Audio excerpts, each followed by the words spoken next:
Sometimes they do not punish you with shouting. They punish you with silence. They do not say, "I'm angry." They do not explain what happened. They do not clearly tell you what is wrong. They do not confront you in an open way. They just change. They go cold. They pull away. They become dry. They reply differently, or they stop replying at all. And you are left there, trying to figure out what you did. That is the problem. Because when someone uses silence this way, they are not always trying to create distance. Many times, they want something else. They want you to chase.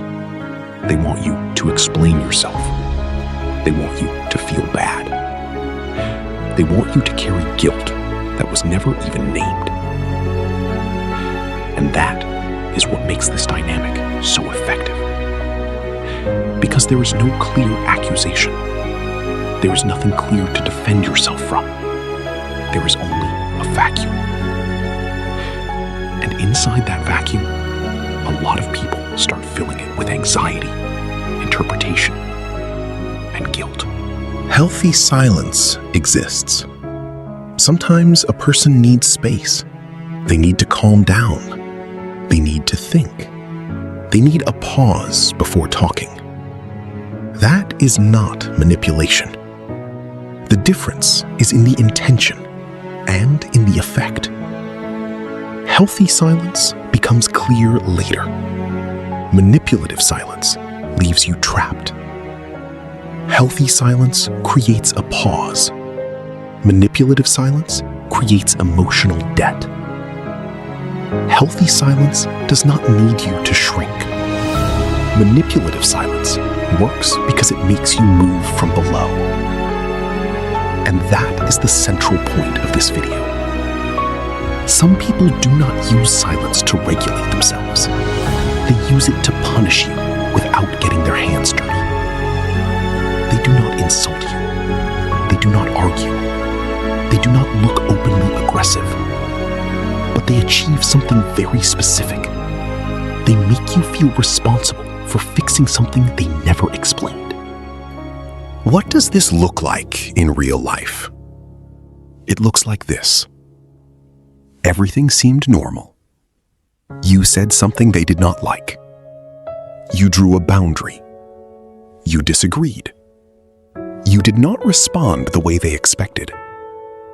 Or you simply did not do what they wanted. And suddenly, the climate changes. They do not yell. They do not confront you. They do not say, "This bothered me." They go silent. They reply with one word. They take longer to answer. They leave you unread. They become emotionally unavailable. They act like something is wrong, but they will not tell you what. And then, your part begins. You start replaying everything in your head. What you said, how you said it, whether you sounded wrong, whether you should text first, whether you should apologize, whether you should fix something you do not even understand. That is where silence stops being absence and becomes pressure. Why does it work so well? Because silence activates a very human need, the need to close what feels unfinished. When there is a fight, at least you know what happened. When there is an accusation, at least there is something concrete. But when someone goes cold without explaining, they leave an open space. And a lot of people cannot tolerate that space. They want to fix it. They want to understand it. They want to get back to normal. They want the connection back. And that is where the other person gains the advantage. Because while you are trying to close the tension, they are already occupying a higher position. position. You search. You ask. You chase. You soften. You correct yourself. And the other person never had to ask for anything. They just stayed silent. That is the power of this tactic. It does not need to impose with words. It only needs to let you do the emotional work. One of the clearest ways to detect this pattern is to watch what happens inside you after the silence. Not inside them, inside you. Do you feel clearer or more guilty? Do you feel respected even through distance, or trapped in an urgent need to repair? Does it feel like the other person is taking space to regulate, or like they are pushing you to chase them emotionally? That changes everything. Because manipulative silence does not just create distance, it creates imbalance. It makes one person shut down and the other bend. It makes one withdraw and the other search for approval. It makes one control the rhythm and the other lose position. And many people miss it because from the outside, it can look mature. It can look calm. It can look self-controlled. It can look like space. But the real effect is not neutral. It leaves you carrying guilt without a clear cause. These are some clear signs that you are not dealing with healthy silence, but with emotional punishment. First sign, the silence appears right after you set a boundary, disagreed, or did not do what the other person wanted. Second sign, there is no explanation, but there is a very clear atmosphere of punishment. Third sign, the silence does not seek clarity. It seeks movement from you. Fourth sign, when you approach, the other person still does not explain anything. They just hold the distance long enough for you to keep carrying the tension. Fifth sign, you end up apologizing or correcting yourself without anyone clearly telling you what happened. And this one matters a lot. Sixth sign, the pattern repeats. It is not one bad day. It is not one isolated pause. It is a way of regaining control every time something does not go as the other person expected. Here comes the uncomfortable truth.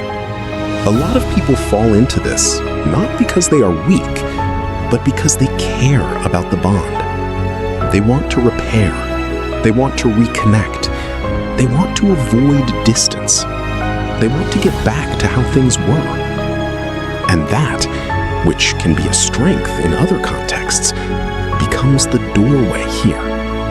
Because if you cannot tolerate tension for long, and the other person learns that, then silence becomes a lever. They do not need to say, "Do this." They only need to withdraw warmth. And once they discover that it moves you, they have found a way to control you without arguing. That is why this kind of manipulation is so hard to notice. It does not look like violence. It does not look like domination.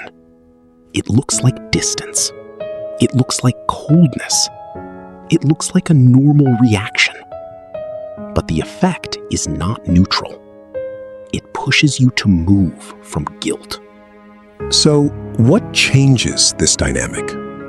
First, stop rushing to fill the silence. Not every silence requires you to go after the other person. Not every distance requires you to repair. Not every cold reaction means you have done something wrong.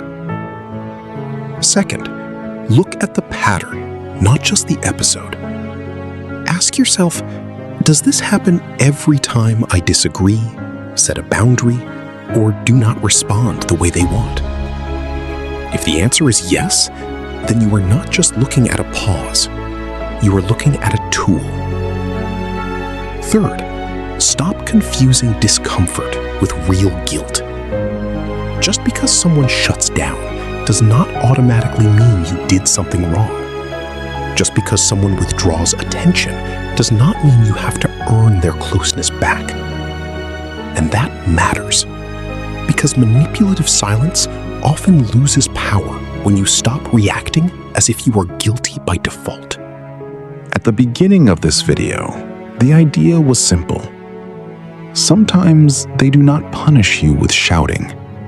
They punish you with silence. Now you know why. Because when someone uses silence to make you feel guilty, they are not just refusing to speak. They are shifting the emotional weight onto you. They leave you with the anxiety. They leave you with the doubt. They leave you with the job of repairing something they never explained. And this is the final idea I want to leave with you. Not every silence is maturity. Sometimes silence is also manipulation, when it is designed to make you feel bad and come back smaller. And once you understand that, you stop reading that sudden distance the same way. You start asking a better question. Is this space, or is this punishment?